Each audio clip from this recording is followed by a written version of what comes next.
Olá, meus irmãos, Deus os abençoe no precioso nome de nosso Senhor Jesus Cristo. Sempre é um grande privilégio para mim quando a gente se encontra aqui nesse momento de meditação ao redor da palavra de Deus. Todos nós temos o pleno conhecimento de que a missão dada ao ministério de Malaquias capítulo 4 e Apocalipse 10:7 é restaurar a nossa fé à condição original. Uma igreja de volta à fé original, de volta à palavra original, aquela pregada pelos apóstolos e pelos profetas. Veja, a verdadeira igreja jamais será enganada porque ela está edificada sobre a doutrina dos apóstolos e dos profetas. Agora temos uma grande promessa no livro de Efésios de uma igreja aperfeiçoada pelo sangue. Veja, uma igreja que seria apresentada perante Jesus Cristo sem mancha, sem mácula, sem ruga, sem qualquer tipo de incredulidade, de credo, de dogma e assim por diante. Veja, uma igreja perfeita de acordo com a profecia. Foi do livro de Efésios que o Mombrana tomou as bases fundamentais para falar que a Eva do tempo do fim, ela não cairia jamais. Veja, é uma igreja que seria colocada aqui no tempo do fim, no Éden de Satanás, uma igreja que carregaria um germe de vida em seu coração e ela é fecundada pela palavra. Veja, e uma vez fecundado o ventre fecha e nenhuma doutrina falsa, nenhum credo, nenhum dogma, nenhuma interpretação pode jamais tomar o lugar da verdadeira fé na palavra verdadeira. Então temos uma promessa para isso em Hebreus capítulo 10, que está diretamente ligada com o livro de Efésios, e o profeta comentou ela na mensagem O Sinal. Veja, nós todos temos aprendido que o sinal, ou seja, a vida de Deus, através das nossas vidas, tem que aparecer, porque o sinal só serviria se fosse exposto. Não poderia estar omitido, escondido, tinha que ser exposto. Lembrando que o sangue tinha que ser colocado no umbral da porta e na verga. E Rabi tinha que expor o cordão vermelho para fora da janela. Nada disso era uma coisa secreta, tinha que ser exposta. Da mesma forma, nós não podemos ser crentes omissos, infrutíferos, crentes escondidos, disfarçados, sem que ninguém saiba quem somos. A verdadeira igreja teria que manifestar o sinal, ou seja, a vida de Jesus Cristo manifestada em carne humana outra vez, numa vida cheia de gozo, de alegria, cheia de paz interior, um entendimento claro da palavra, veja, especialmente amor no coração pela palavra, amor pelos irmãos, amor pela causa, amor pelos cultos, amor pelas almas perdidas, amando os irmãos. Jesus disse: se vos amardes uns aos outros, sereis meus discípulos, e assim por diante. Então, a grande promessa para nós nesse tempo do fim seria que a palavra de Deus seria escrita nas tábuas do nosso coração. Vamos ler isso em Hebreus capítulo 10, a partir do verso 14. Uma grandiosa promessa. Está no livro de Jeremias, está em Hebreus 8, está em Hebreus 10, está no livro de Efésios, está por toda a mensagem. O grande segredo escondido dentro da Bíblia é que foi revelado, veja, pelo profeta aos santos, aos quais Deus quis saber qual é a riqueza desse grande mistério, porque disse o Mombrana, no dia em que ela souber o que ela é, se dará o arrebatamento, e nós estamos tomando conhecimento de tudo que Deus disse que somos, o que Ele tem feito por nós, o que Ele fez e o que Ele tem feito, e o que Ele vai fazer. Uma igreja que está posicionada sobre as promessas da palavra. Então, lendo Hebreus capítulo 10, verso 14, temos o seguinte: porque com uma só oblação, veja, com um só sacrifício, com uma só oferta de sangue, veja, porque com uma só oblação aperfeiçoou. Essa é a Bíblia. Por isso que o profeta disse que a igreja não passa pela tribulação, ela não será julgada, porquanto ela estava em Cristo, e aquele corpo foi julgado, passou por todo tipo de julgamento, foi aprovado, ressuscitou na manhã do primeiro dia da semana, e quando ele levantou, nós levantamos junto com ele, porque a verdadeira igreja estava dentro dele como Eva estava em Adão. Essa é uma grande revelação, e esse é o grande segredo da Bíblia, que estava escrito e seria revelado nos últimos dias, e é o grande mistério do sétimo selo. Veja, nenhum dos santos do passado soube isso, nem mesmo os profetas. Veja, porque com uma só oração aperfeiçoou para sempre os que são santificados. E também o Espírito Santo não testifica, porque depois de haver dito. Veja, este é o concerto. O que é um concerto? É um pacto, um testamento.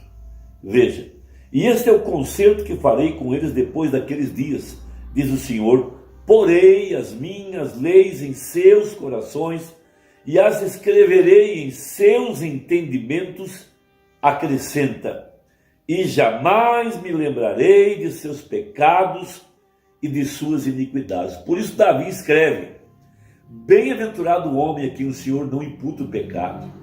Veja, essa é a grande verdade da Bíblia. Ora, onde há remissão desses, não há mais oblação pelo pecado. Veja, o sangue aperfeiçoou a verdadeira igreja. Agora, nós temos isso na mensagem O Sinal, a partir do parágrafo 326. Isso nos dá uma grande fé no coração, aumenta a nossa esperança, aumenta o nosso amor. Por isso cantava o profeta: eu amo, porque ele primeiro me amou. Essa é a grande verdade dessa mensagem. Então diz o profeta: Novo Testamento. Veja, testamento significa um concerto. Veja, para que haja um testamento é necessário que haja a morte do testador, ou para que um testamento valha, temos que ter a morte do testador. E veja, e lá dentro são para os herdeiros que estão nesse testamento. Quem são os herdeiros?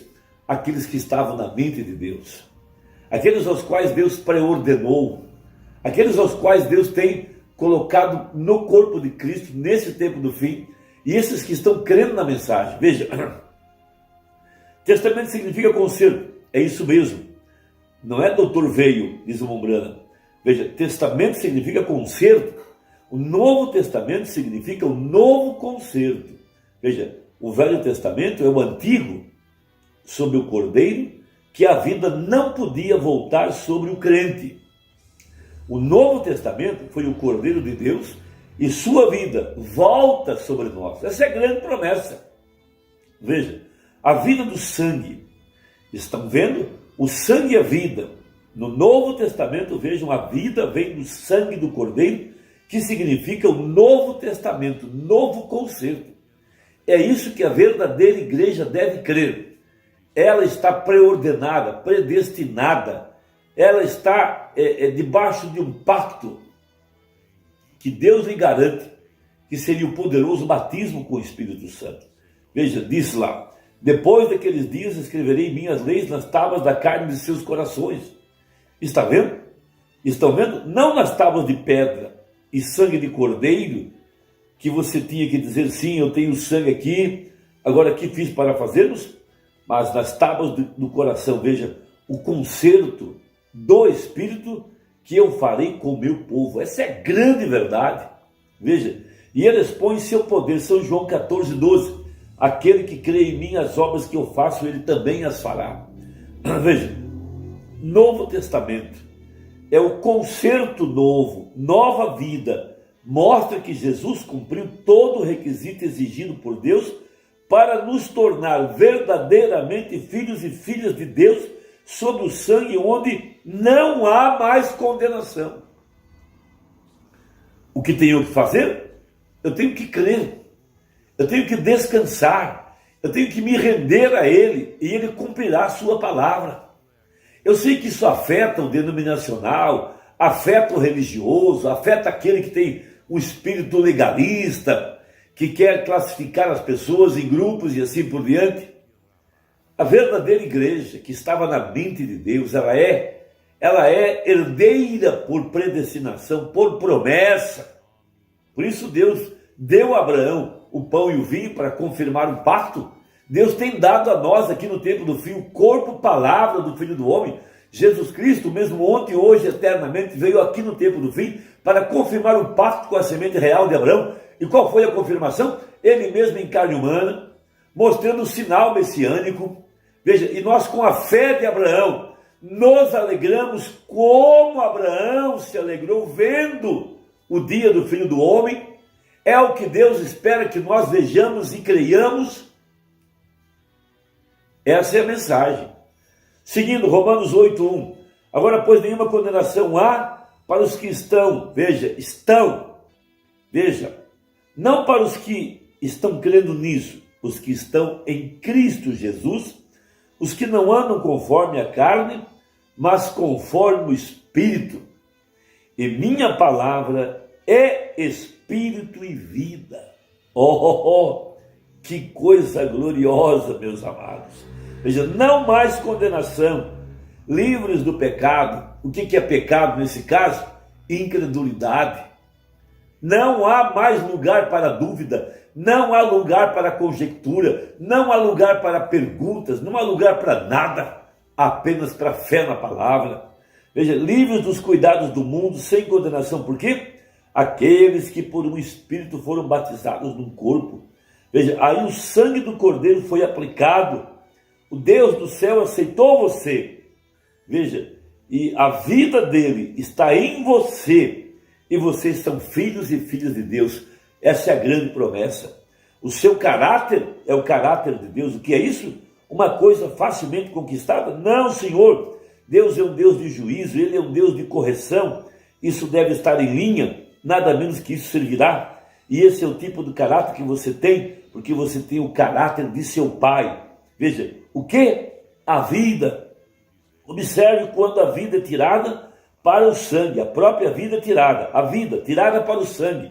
Estão vendo? O sangue foi aplicado e a vida não podia voltar sobre o crente então, pois era vida animal. Mas nesse caso, hoje, o sangue de Cristo, veja, o Espírito, está hoje aplicado em nossas vidas. Note, porque o Espírito Santo está em nossos corações. Veja, minhas palavras são espírito e vida. Se a palavra está em seu coração, a palavra é espírito e vida. E ela se põe a trabalhar. E ela produz Deus outra vez em carne humana. Meu irmão e minha irmã, que Deus possa te abençoar, acrescentar sua fé, caminhe nisso. Veja, se renda, creia, tome a palavra, tenha fé nela, deixe o Espírito Santo fluir e Ele o fará. É como a seiva da árvore, apenas se alimente da palavra, ore, louve a Deus, adore, sirva os irmãos, sirva a causa, procure o seu lugar no corpo de Cristo e tudo tomará lugar. Deus te abençoe e até a próxima, se Deus quiser, no nome de Jesus. Amém.